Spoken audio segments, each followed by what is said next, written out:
Bismillahirrahmanirrahim. Assalatu wassalamu ala rasulillah. Assalamualaikum warahmatullahi wabarakatuh. Perkenalkan, nama saya Raffian Dawalun dari kelas A3 Malam Prodi Ilmu Pemerintahan.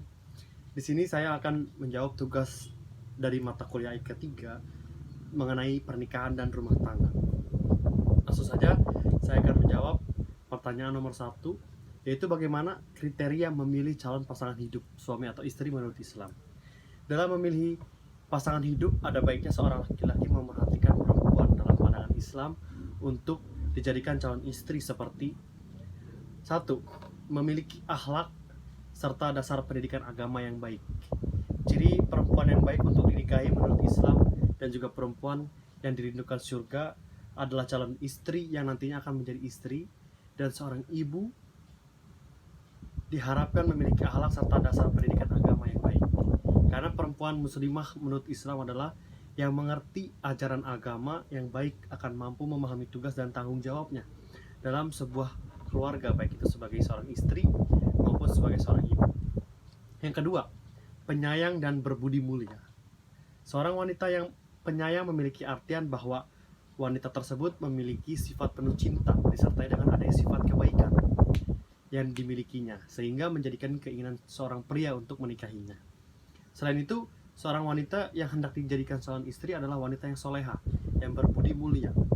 Artinya wanita yang selalu dapat mengendalikan baik perbuatan maupun tutur kata, sehingga nantinya dapat menghindarkan dari perbuatan maupun perkataan yang dapat merendahkan dirinya.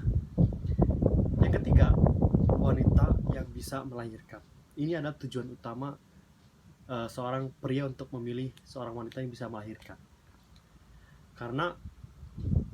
Mengapa? Karena dengan menikahi wanita yang bisa melahirkan, berarti wanita tersebut dapat bisa melanjutkan keturunan dari seorang suami.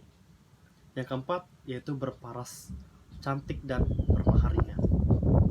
Meskipun merupakan suatu larangan menikahi seorang wanita dengan hanya melihat kecantikan dan bukan agamanya, karena ditakutkan akan merendahkan keselamatan agama. Akan tetapi Islam juga menekankan agar seorang pria lebih memilih wanita yang menawan, berparas cantik, dan juga elok dipandang. Selain itu, wanita cantik dalam Islam yang baik untuk dinikahi adalah wanita yang bermaharinya. Artinya, bahwa wanita yang layak untuk dinikahi adalah wanita yang mau menerima seberapapun besarnya mahar yang diberikan oleh suami, dia terima dengan lapang dada, dengan apa adanya. Selanjutnya yang kelima, bukan dari kerabat dekat.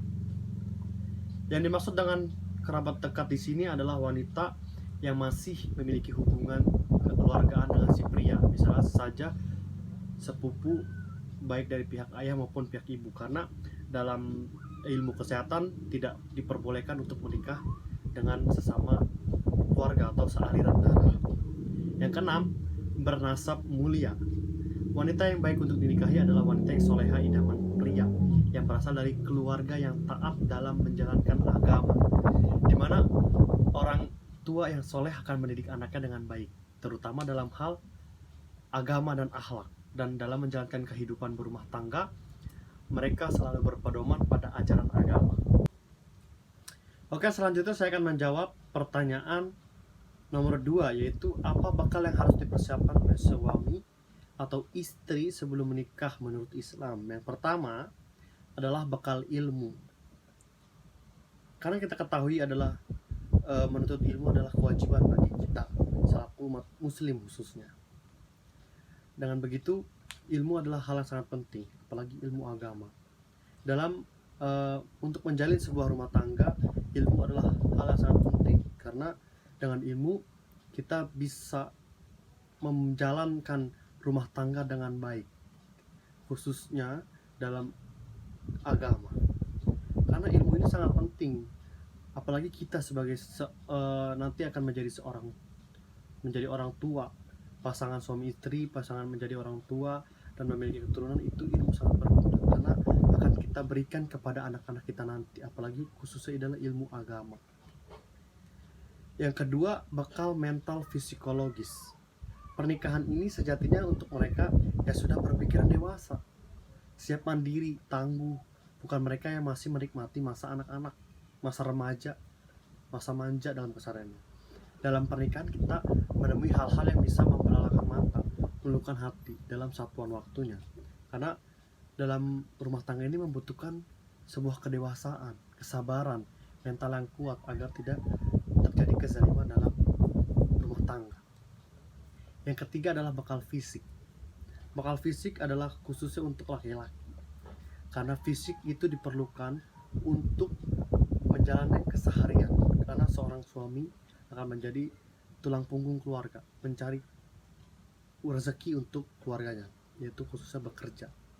Dan untuk seorang istri, dia membutuhkan fisik yang kuat untuk bisa memberikan sebuah pelayanan untuk suami, apalagi jika sudah memiliki keturunan atau anak, dia akan memberikan semua sepenuhnya tenaga dan untuk mengurusi anak dan suami. Selanjutnya adalah bekal finansial. Ini juga sangat penting, khususnya laki-laki juga, karena bekal finansial ini adalah hal yang perlu dilakukan sebelum menikah, karena setiap pernikahan harus menyiapkan dana yang lumayan besar dari mungkin ada yang akan mengadakan acara resepsi, menyiapkan mahar, tentu saja belanja bulanan dan lain-lainnya. Ini sangat penting juga untuk berkelanjut. Masa rumah tangga kan akan berkelanjutan, sehingga bekal finansial ini sangat penting untuk waktu panjang, apalagi jika kita memiliki keturunan 1, 2 atau lebih, itu sangat dibutuhkan demi keberlangsungan rumah tangga. Selanjutnya saya akan menjawab pertanyaan nomor 3, yaitu bagaimana cara memelihara kelangsungan rumah tangga menurut Islam. Berikut adalah cara menjaga dan memelihara keharmonisan rumah tangga menurut Islam. Yang pertama adalah perlakuan baik dan ketaatan. Kewajiban suami terhadap istri dalam Islam yaitu memperlakukan istri dengan baik, bersikap lapang dada serta sabar menghadapi istri sesuai dengan apa yang dianjurkan dalam syariat Islam. Sementara kewajiban istri terhadap suami dalam Islam adalah menaati perintah suami selama itu perintah dalam hal kebaikan.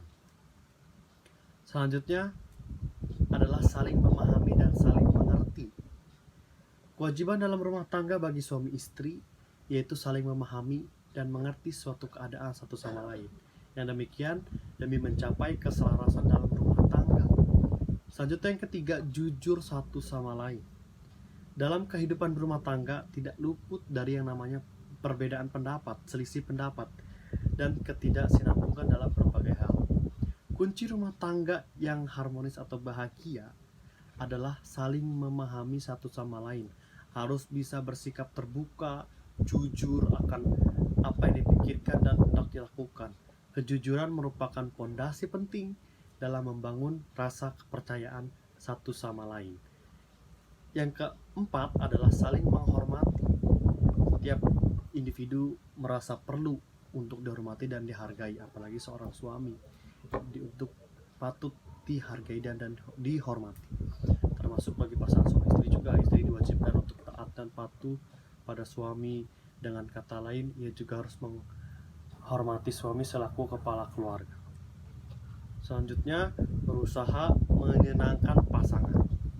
Menyenangkan pasangan ada berbagai cara, termasuk saat istri berdandan cantik, yang memang harus dilakukan untuk hanya suami yang diberikan, dan juga memasakkan makanan kesukaan suami, atau suami juga memuji masakan istri, karena pada dasarnya manusia memang senang ketika mendapat pujian. Yang selanjutnya adalah mencari solusi bersama. Menikah itu berarti membangun hidup bersama, saling berbagi satu sama lain. Begitu juga ketika ada masalah atau konflik dalam keluarga yang melanda, harus dibicarakan berdua agar menemukan solusi bersama. Suami istri adalah suatu partner dalam berbagai hal. Bahkan jika hanya masalah kecil saja, kita ada salahnya untuk meminta pendapat pada pasangan untuk menemukan sebuah penyelesaian. Dengan begitu, hubungan antara suami istri akan semakin erat hubungannya. Selanjutnya adalah toleransi, solidaritas, dan kepedulian. tidak benar jika dikatakan untuk menuntut kesempurnaan dari suami maupun istri, karena pada dasarnya manusia tidaklah ada yang sempurna. Kesempurnaan hanya milik Allah Subhanahu wa taala. Baik suami maupun istri pasti tidak luput dari namanya berbuat kesalahan. Oleh sebab itu penting untuk memiliki rasa toleransi demi menghindari kekeliruan apalagi kekerasan dalam rumah tangga. Yang terakhir adalah sakralitas rumah tangga. Yang dimaksud dengan sakralitas di sini adalah di mana dalam berumah tangga segala sesuatu harus didasari atas ketaatan terhadap syariat Allah Subhanahu wa taala atau syariat Islam yang sudah ditentukan. Membangun rumah tangga jika hanya dipandang dari segi materi tentu terasa berat. Karena itu ingatlah bahwa tujuan membangun rumah tangga itu dalam Islam untuk mendapat kebaikan dan keberkahan dari Allah Subhanahu wa taala. Dengan begitu masalah apapun yang kita hadapi dalam lingkup rumah tangga insya Allah bisa kita hadapi bersama. Selanjutnya saya akan menjawab pertanyaan yang terakhir, yaitu nomor 4. Soalnya adalah bagaimana peran orang tua dalam mendidik anak menurut Islam. Yang pertama, peran orang tua dalam mendidik anak dengan pembiasaan. Artinya, orang tua membiasakan anak makan dengan menyebut nama Allah, sebelum makan menyebut nama Allah, dan menggunakan tangan kanan. Pembiasaan ini adalah sangat penting, khususnya kita sebagai umat Islam. Membiasakan sebelum makan kita berdoa, menyebut nama Allah dengan Bismillahirrahmanirrahim, menggunakan tangan kanan. Selanjutnya, membiasakan anak dengan sholat dan membaca Al-Quran sejak dini. Ini sangat penting juga, bekal orang tua membiasakan anak dengan sholat dan membaca Al-Quran sejak dini. Yang kedua, peran orang tua dalam mendidik anak dengan keteladanan. Artinya, memberikan keteladanan atau contoh perilaku yang baik kepada anak. Selanjutnya, memberikan keteladanan dengan pengajaran yang baik dalam hal pengajaran agama, pengajaran tentang pendidikan, dan sebagainya. Selanjutnya yang ketiga, peran orang tua dalam mendidik anak dengan memotivasi. Artinya, sebagai orang tua memotivasi anak tentang keutamaan menuntut ilmu. Saya beri dalam poin yang pertama tadi, menuntut ilmu sangat penting, khususnya ketika sudah kita menjadi orang tua. Ilmu itu sangat berguna karena akan diturunkan kepada keturunan atau kepada anak-anak kita nanti. Selanjutnya, memotivasi anak membaca Al-Quran. Membaca Al-Quran adalah hal yang sangat penting, sangat utama dalam kehidupan seorang muslim atau seorang Islam. Orang Islam itu sangat penting, apalagi dengan memberikan motivasi anak membaca Al-Quran itu dari kecil, dari sejak dini, dengan membaca Iqra, Juz Amma hingga Al-Quran. Apalagi dengan memotivasi anak agar menghatamkan Al-Quran, menghatamkan juz-juz dalam Al-Quran, apalagi bisa berkali-kali, itu sangat penting. Yang keempat, peran orang tua dalam mendidik anak dengan memberikan sebuah nasihat. Nasihat ini sangat penting dan berguna bagi kita sebagai orang tua, harus sering memberikan nasihat yang baik, khususnya kepada anak. Yang kelima, mengawasi anak dari pergaulan yang buruk. Apalagi di zaman sekarang ini, pergaulan sangatlah buruk, apalagi memberikan sebuah kebebasan anak itu tidak boleh. Patut kita berikan pengawasan, karena dari zaman ke zaman ini sangat berbeda sekali pergaulannya. Yang keenam, memberikan sanksi atau hukuman apabila anak melakukan kesalahan. Memberikan sanksi atau hukuman tidak yang berat, tetapi dengan hal-hal yang ringan, menasehati khusus utamanya.